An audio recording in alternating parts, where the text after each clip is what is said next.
Goeienaand, geliefdes. Dit wil my voorkom of hier die verwarring is. Mannelie moes daar van hulle daar gewees het, want as hulle nou weer gaan trappeklip, weet ek nie. Goed, ons gaan so 'n paar liedere saam sing. Ons begin met lied 505. Eintlik 'n baie mooi lied oor ons Here Jesus Christus. Jesus, U gaan voor. Ons volg in U spoor. U ken al ons lewenspaaie, al die hoogtes, dieptes, draaie. Kom ons sing al drie, die eerste, die tweede en die derde vers.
Verwoord letterlik ons tema vir die aand, Heilige Jesus, Heer van die Here, U is verhoog tot die hemel troon, en dit wat daarop volg met al drie die versies.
Aanbid U, heilig is U naam, en dit wat dan daarop volg.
16, baie bekend, Jesus groot, vir almal sterke verlosser, magtige Heer en Heiland. En dit wat daar op volg, die eerste en die tweede vers, baie bekende lied.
Lied 167 sing ons oor ons vreugde om die Here te kan ken en te praat oor Jesus bring my vreugde, hemel vreugde.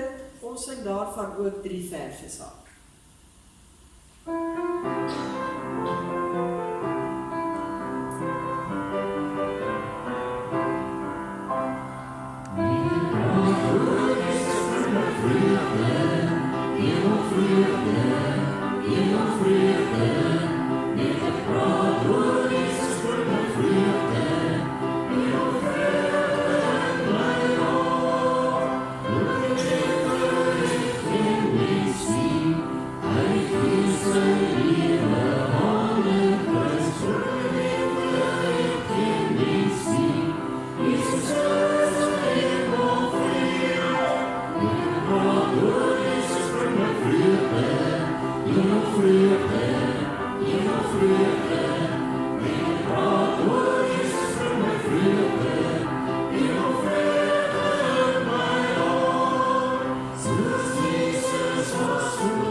Gaan ons dan ook in ons erediens in, as ons dan ook die Heilige Gees vra om in ons harte te werk met lied 404, kom ons Skepper Gees, lewendmakend Gees, dan vooral ook as ons vra, leer my van u seun, waarby ons dan nou vanaand stilstaan, as ek het reg het, sing ons om 2 keer, saam deur, kom ons sing dit ook, as 'n gebed van ons harte.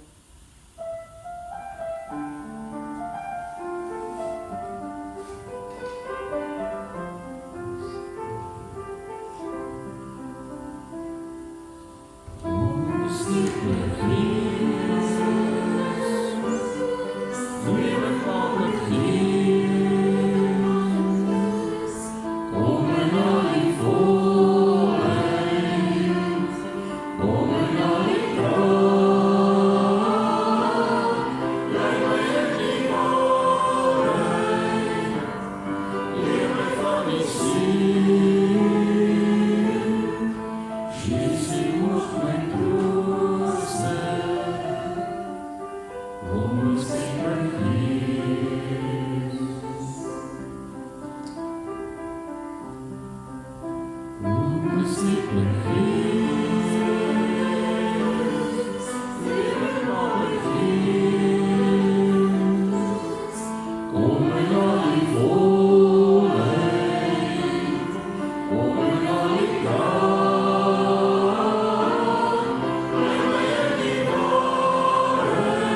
weer eens baie hartlik welkom hier in die huis van die Here. Ek hoop nie dit was 'n blou maandag vir enige gewees nie. Maar net nog 'n maandag wat agter die blad is van arbeid en van alle dinge. Dis Here kom 'n klompie van ons jong mense ook hier te sien. Ek verstaan dat daar 'n klomp weggeraap is na die hoërskool toe met voorbereiding vir die opendag. Maar vir julle wat hier is, dit is baie lekker om julle te sien en julle moet op en wakker lyk, want ek gaan nou 'n bietjie julle kennis beproef met 'n ding wat ek nie lekker ooit baas raak nie. Nou begin hulle bekommerd raak. Maar nee, ons is hier saam in die naam van die Here en ons is dankbaar daaroor en soos ek gesê het, ons staan stil by ons derde tema, nadat ons gisteroggend stil gestaan het by heiligheid en gisteraand by die heilige God, vanaand by die heilige Jesus. Ons gaan dan ook so die naam van die Here aanroep, kom ons buig die hoofde.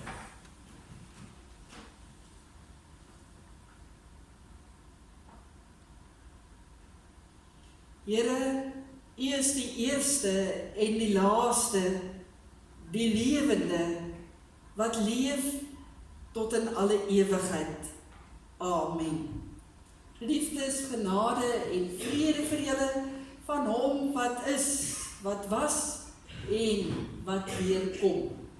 Kom ons sing ook verder oor ons vreugde in die Here, as ons lied 5 sing, 'n vonklied, vreugde, vreugde, juig van vreugde, want ons Heiland het verrys. So die vonklied 5. Nee, is reg? Kom.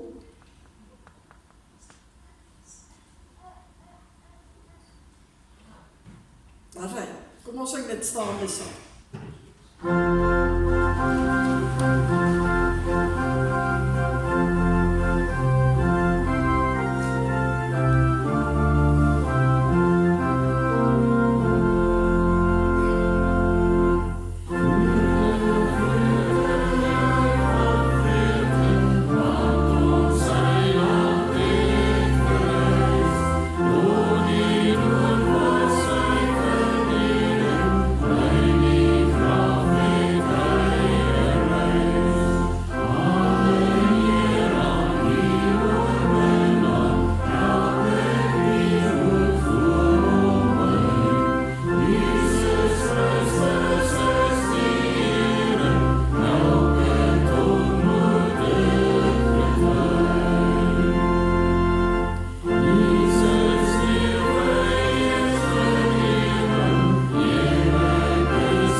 Om te praat oor die heilige Jesus, was dit baie interessant om agter te kom dat die term heilige Jesus nêrens eintlik in die Bybel so direk voorkom nie. Nie soos ons kry die verwysing na die heilige God en heilige Gees nie. En dis moes ek so 'n bietjie verder soek natuurlik. En ek kon baie maklik na Openbaring toe gegaan het, want daar word Jesus vir ons as die heilige Jesus beskryf, Openbaring 1, dink maar daar waar hy aan Johannes verskyn het. Maar ek wou graag stil staan by Jesus terwyl hy hier op aarde was. En daar is 2 interessante skrifgedeeltes wat daaroor handel en ons gaan dan by een van hulle stil staan en uiteindelik dan nou ook hoekom ons by daardie gedeelte stil staan, is hoekom ek vir julle jong mense wil kyk. Ek glo vertrou dat, ek weet nie, dalk het ons ouer mense ook, maar ek gebruik altyd ouer mense se aanhalings, ek wil 'n bietjie met julle praat ook. Ken julle rock, paper, scissors? Ekskuus vir die ouer mense, daar is nie Afrikaans vir dit nie. Hoe gaan gaan dit nou klink as ek nou sê wat, klip, papier en skerp. Rock, paper, scissors, en ek weet daar kan nog iets bykom, maar ek weet nie of wat die ander ding, wat die ander ding wat kan bykom? Wat so goed?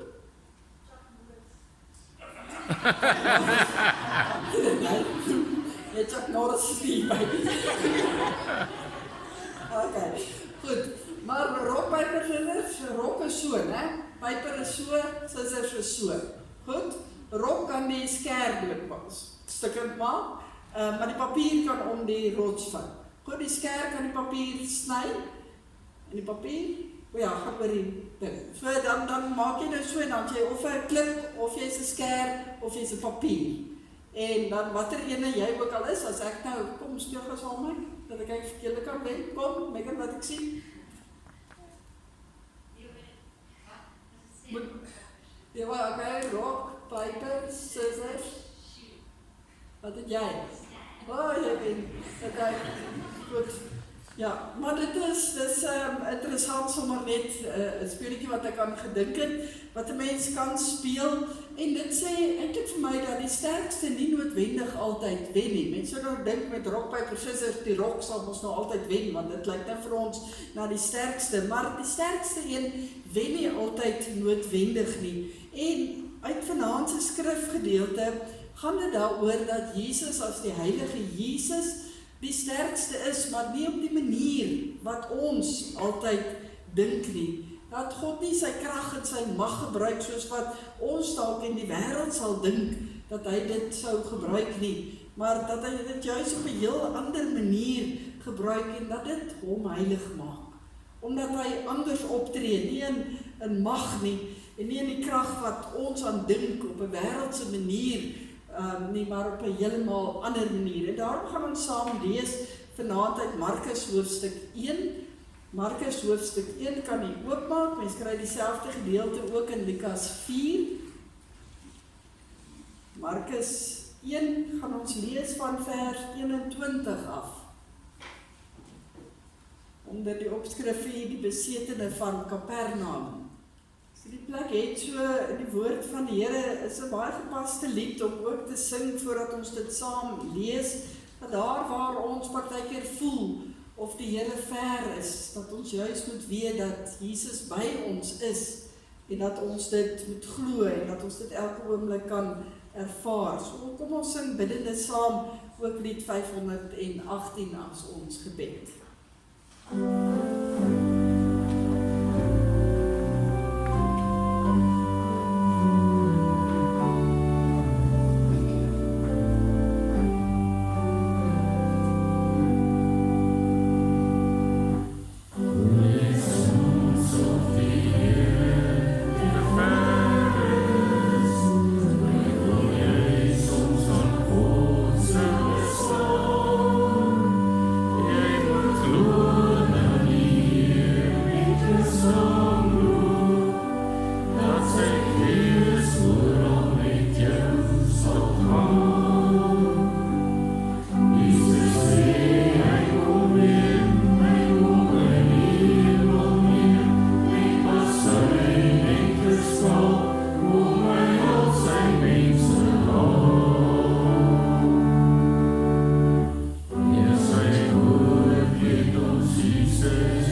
Markus 1 by vers 21.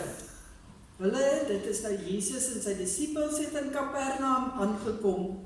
Toe die Sabbatdag aanbreek, het Jesus reguit na die sinagoge toe gegaan en die mense daar begin leer. Hulle was verstom oor sy leer, want hy het hulle geleer soos een wat gesag het, en nie soos die skrifgeleerdes nie.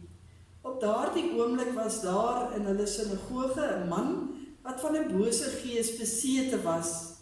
Hy het uitgeskreeu: "Wat het u met ons te doen, Jesus van Nasaret? Het u gekom om ons te verdelg? Ek weet goed wie u is. U is die Heilige van God." Maar Jesus het hom skerp aangespreek: "Bly stil en gaan uit hom uit." Die bose gees het die man stuiptrekkings laat kry, hard geskreeu en toe uit hom uitgegaan. Almal was so verbaas dat hulle onder mekaar geredeneer en gesê het: "Wat gaan hier aan? Dit is 'n nuwe leer en dit kom met gesag. Hy gebied self die bose geeste en hulle gehoorsaam hom." Dit was nie lank nie of daar is in Galilea oral in die hele omgewing oor hom gepraat. Ons lees hierdie gedeelte saam, ons gaan dit mooi uitmekaar uithaal, maar veral hierdie persoon wat met die bose gees beset was, wat roep in vers 24, "Wat het ons met u te doen, Jesus van Nasaret? Het u gekom om ons te verdelg?" En dan hierdie sinnetjie: "Ek weet goed wie u is. U is die Heilige van God." Jesus, u is die Heilige van God. By implikasie dan die Heilige Jesus. Geliefdes, in ons Here Jesus Christus, een skrywer skryf my lang gelede in die Wall Street Journal gelees het, 'n baie treffende opmerking wat hom baie lank bygebly het. En dit is die opmerking dat mense wil sagkens regeer word, maar deur sterk regerings. Mense wil sagkens regeer word, maar deur sterk regerings. Ons wil dit eintlik almal hê, al van klein af. Jy wil hê jou pa of daardie belangrike persoon in jou lewe moet groot en sterk wees en enigiets kan doen waaraan jy kan dink. Maar wanneer hy met jou besig was, en jou hanteer het, wou jy hê, hy moet dit sagkens en liefdevol doen. Nou as ek net terug by die ouer mense in ons tyd, wou jy hê dat die polisieman op die straat toe moes sterk genoeg wees om enige boelie of enige misdadiger vas te vat. Maar hy moes ook die een wees wat kon raak sien as jy in die moeilikheid was en jou op sy sterk skouers kon tel en daar in die skare kon help. Kyk, waar is jou ouers wat weggeraak het? By wyse van spreuke, baie spiere, maar met baie beheersing en met sagtheid. Ons almal soek op 'n manier hierdie rare kombinasie in die mense rondom ons. Dalk omdat dit is hoe Jesus presies was. Daarom is hy die Heilige van God. Is hy die Heilige Jesus. Die een wat ons op 'n keer sagkens uitnooi, kom na my toe, almal wat moeg en oorlaai is, en ek sal julle rus gee. Neem my juk op julle en leer van my, want ek is sagmoedig, sê hy, en nederig van hart, en julle sal rus kry vir julle gemoed. My juk is sag en my las is lig, die bekende woorde van Matteus 11. Maar iets in ons teks vertel ook van die gesag van Jesus. Van die gesag waarmee hy ook opgetree het. Hier in die sinagoge van Kapernaum leer hy die mense met 'n sekere gesag. En dan demonstreer hy iets van daardie gesag deur die onrein gees daar uit die man uit te kry. En dan lees ons hierdie baie interessante opmerking, dat die bose geeste selfs Jesus se gesag herken het. Hulle noem hom die Heilige van God. En hulle sidder, want hulle vra dadelik of hulle vernietig gaan word. Jesus maak bloot die gees stil en beveel om uit die man te gaan, wat dan ook dan gebeur. En lees ons al die mense in die sinagoge was verstom, vers 22, hulle was verbaas, vers 27, hulle het vir mekaar gevra, maar wat gaan hier aan? Dit is nou iets, 'n nuwe leer wat ons hier het, en dit kom met gesag. Hy gebied selfs die onrein gees, en die gehoorsaam hom. Jesus, die Heilige van God, wat met gesag leer, en wat met gesag gebied. Want ek dink, ons te skieurig behoort te maak, om so 'n bietjie verder te delwe ook in hierdie gedeelte. Wat gebeur? Markus is een van die kortste evangelie wat daar is, en Markus skryf baie op die man af. En hier, tot hiertoe in hoofstuk 1, het daar eintlik al oneindig baie dinge gebeur. As jy later net die oog so wil laat gaan, dan lees mense in hierdie eerste hoofstuk van Markus, dat Johannes die Doper Jesus se bediening aangekondig het in hierdie wêreld, en mense reeds die bekeringsdoop daar in die Jordaanrivier ontvang het. Jesus het van Nasaret gekom, en hy word dan ook deur Johannes gedoop. By daardie geleentheid het die Heilige Gees op hom neergedaal, en die Vader het sy welbehae vanuit die hemel ook oor Jesus uitgespreek. Dan neem die Gees vir Jesus vir 40 dae daar in die woestyn in, waar hy deur die Satan versoek is, deur die engele versorg is, en waar hy saam met die wilde diere letterlik gelewe het.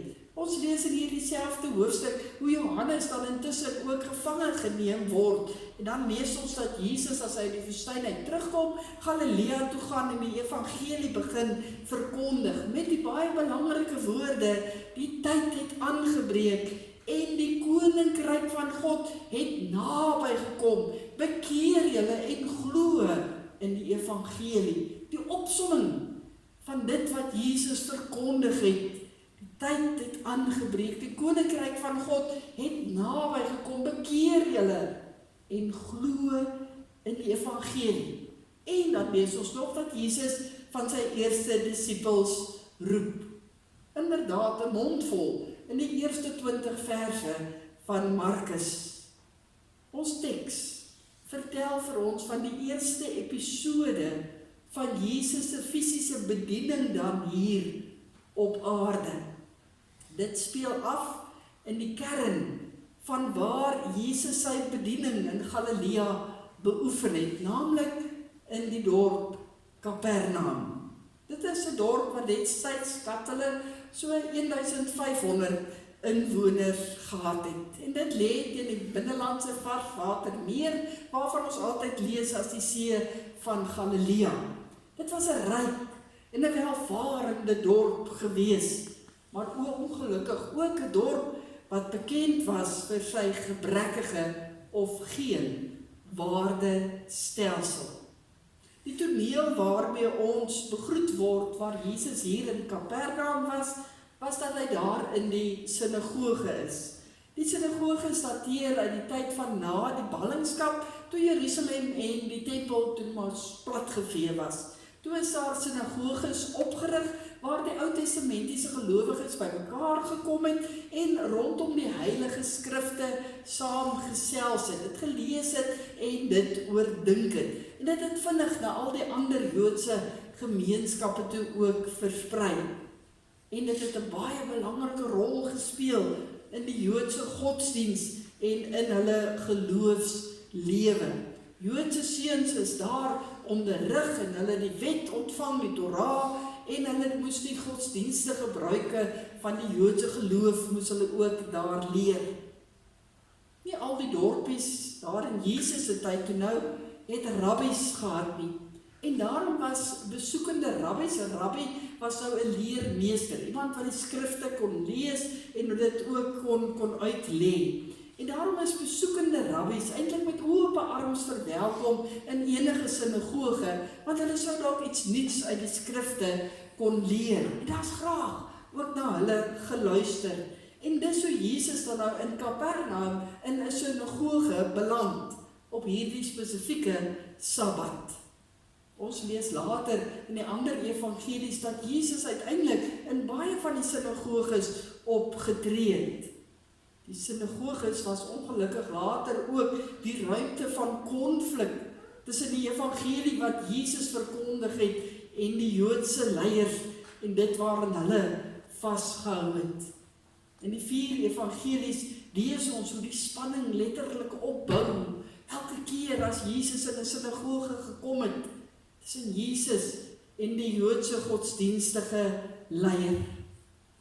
Omdat hulle hom nie kon herken vir wie hy is nie, as die een wat van God afkom, die heilige van God. En hier, vroeg in Markus, tel ons dit al op in hierdie teks wat ons saam gelees het, hoe die spanning alreeds eintlik begin voorspel word. Deur die mense wat verstom was oor dit wat hulle gehoor het, wat Jesus vir hulle hier geleer het.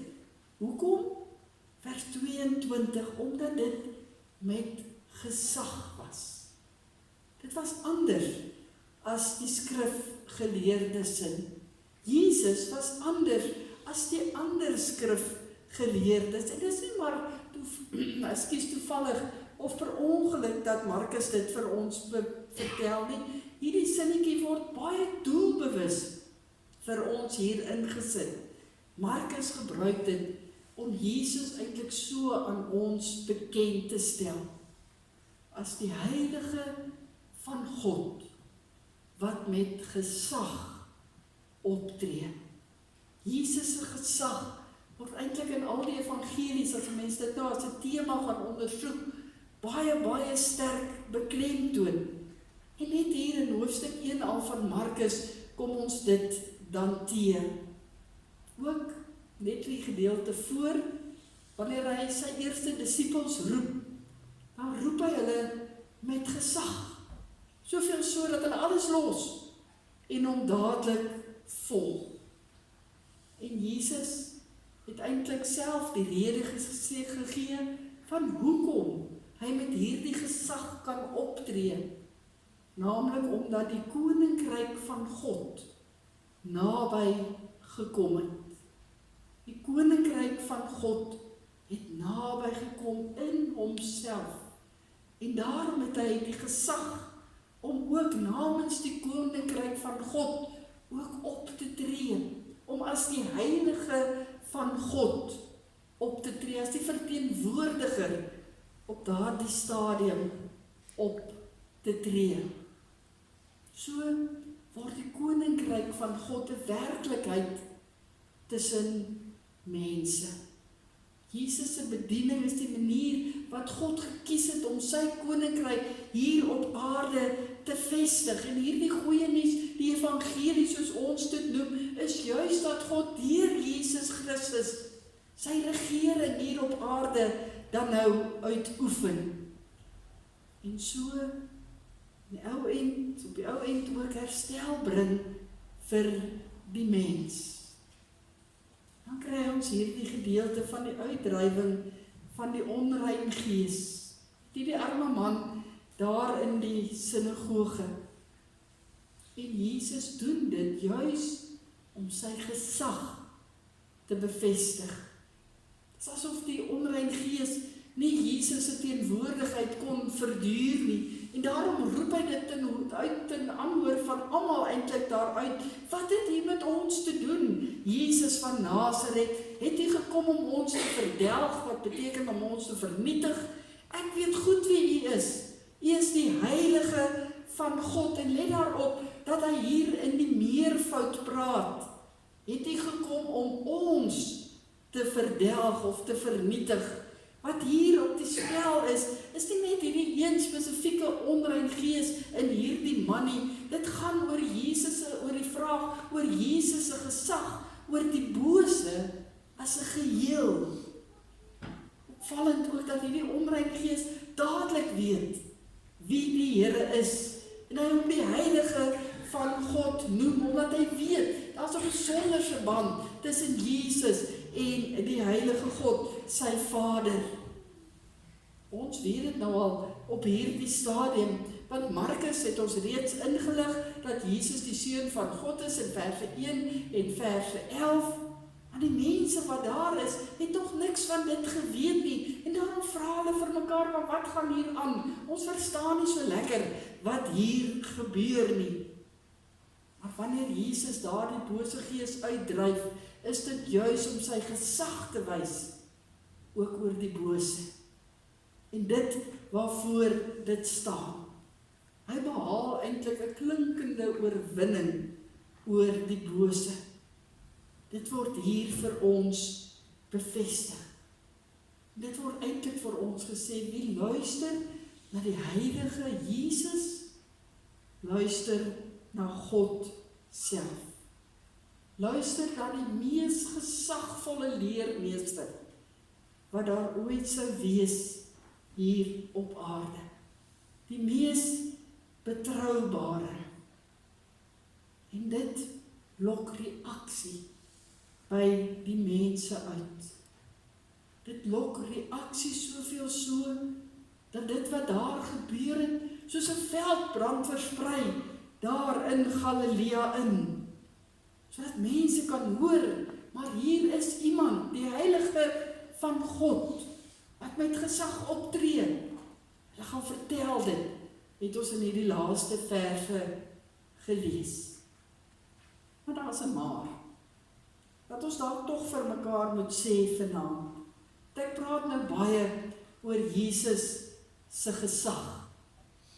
Ferdinand Duis het baie mooi geskryf, dat daar 'n groot verskil is tussen mag en gesag.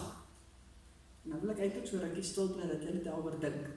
Maar daar is 'n groot verskil tussen mag en gesag.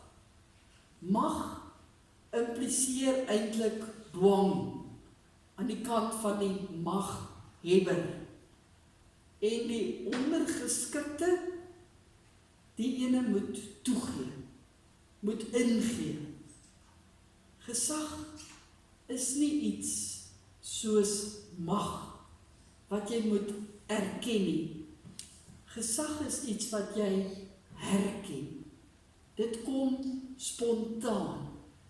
Die mense het na Jesus gekyk en van hoe hy opgetree het, dit wat hy gesê het, het hulle as gesag herken. Hy het nooit vir hulle gedwing nie. Gesag is eintlik om iemand liefdevol te oorreed. Mag stoot. Gesag trek aan. 'n mens buig nie onder iemand se gesag nie, jy buig voor gesag.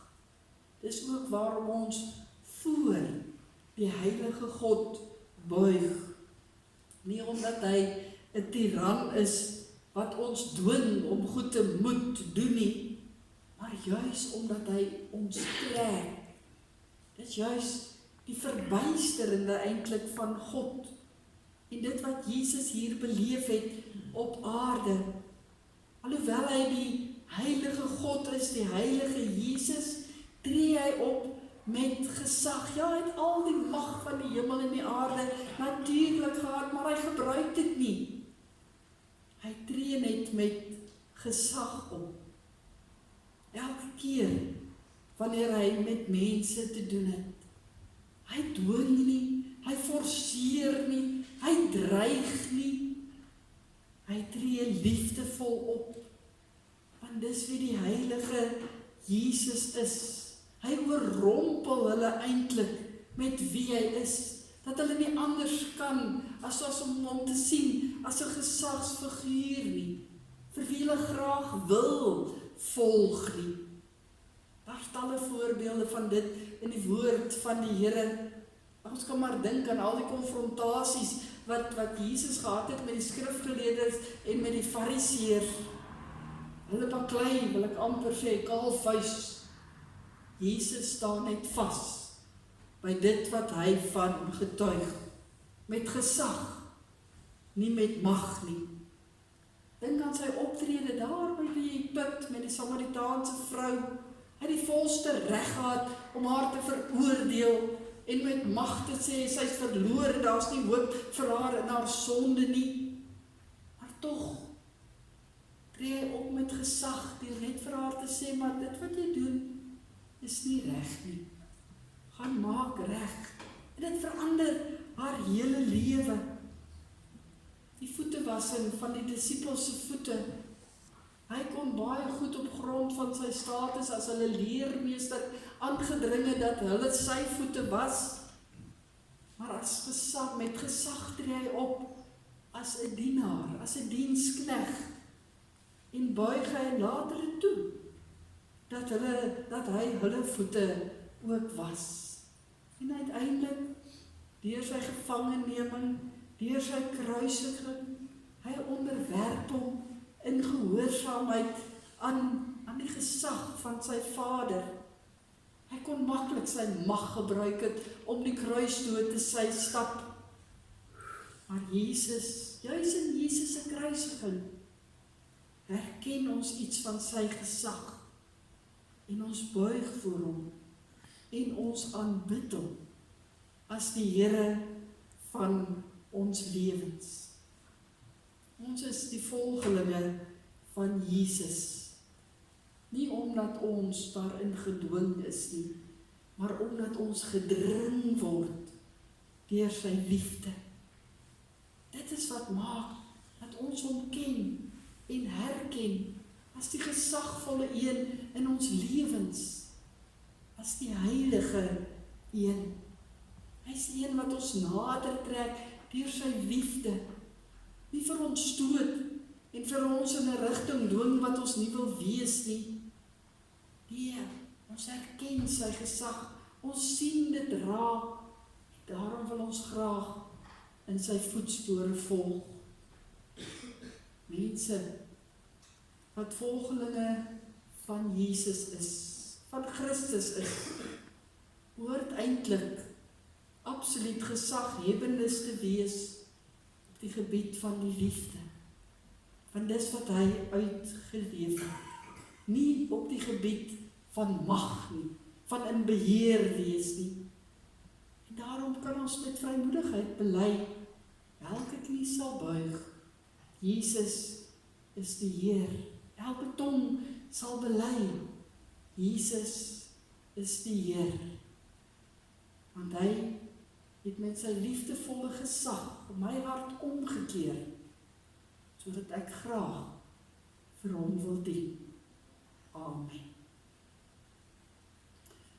Ons kan vanaand dalk saam bid, deur na mekaar toe te draai en dankie te sê vir 'n heilige Jesus wat hier op aarde kom woon het en vir ons kom wys het hoe gesag mense trek in liefde. So anders as die wêreld wat net met mag wil regeer. Kom ons sê dankie vir Jesus se voorbeeld wat ons kan naleef. As julle die vrymoedigheid het, draai na mekaar en bid vir mekaar of met mekaar. As jy nie die vrymoedigheid het nie, sê net vir die persoon langsaan, bid in jou hart. Maar daar's 'n paar hele tydjie geleentheid om ook stil te word in gebed.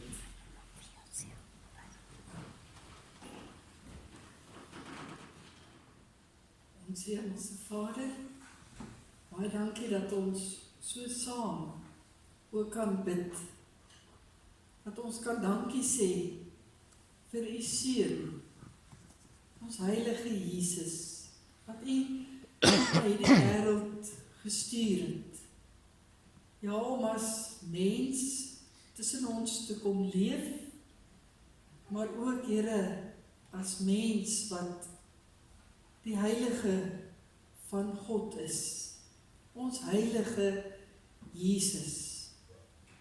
En Here, dit is eintlik hartseer dat die eerste wat u herken het vir wie u is, die bose was.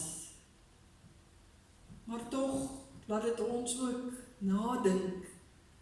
En as ons dan dink aan wat hy verder gedoen het en hoe hy opgetree het, dat hy altyd met gesag opgetree het en nie met mag nie, en so mense na u toe trek, dan laat dit ons ook uitroep, u is waarlik heilig, Here.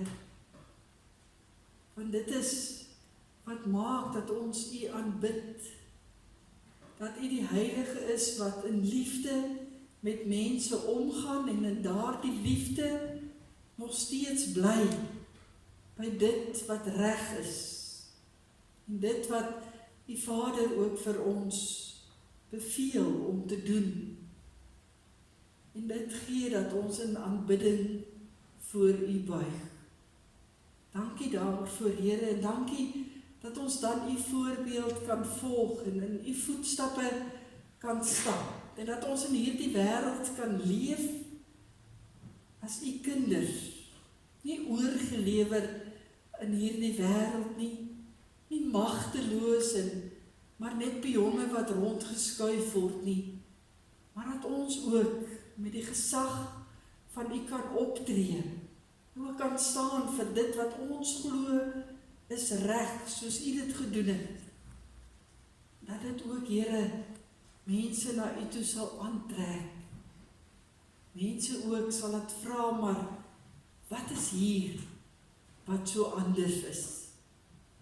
Here, ons kom bid vir hierdie wêreld, ons kom bid vir elke gelowige, ons dink aan hulle wat swaar kry op soveel verskillende maniere.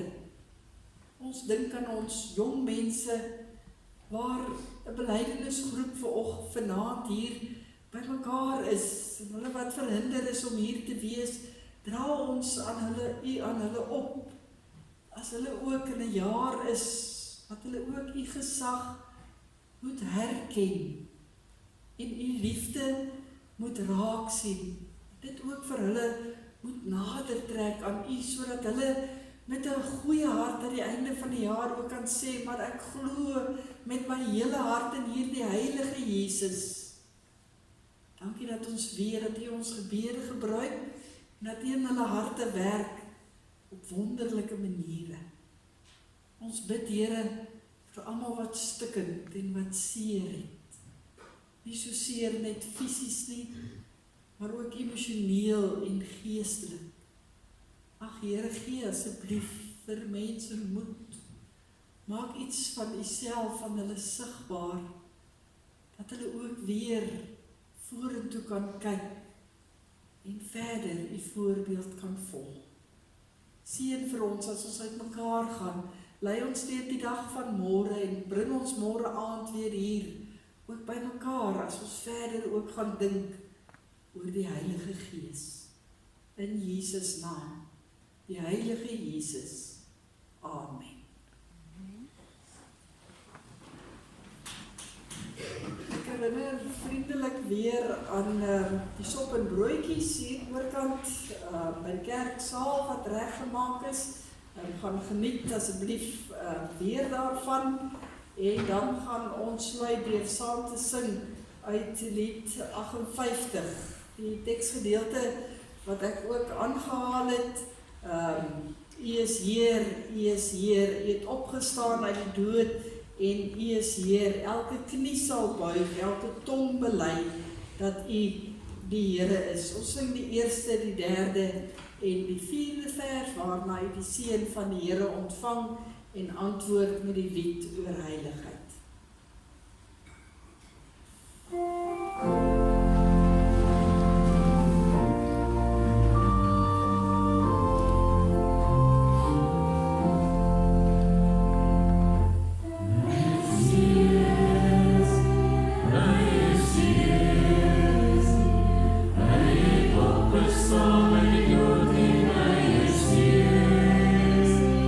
Elke knie sal buig.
aan die Here.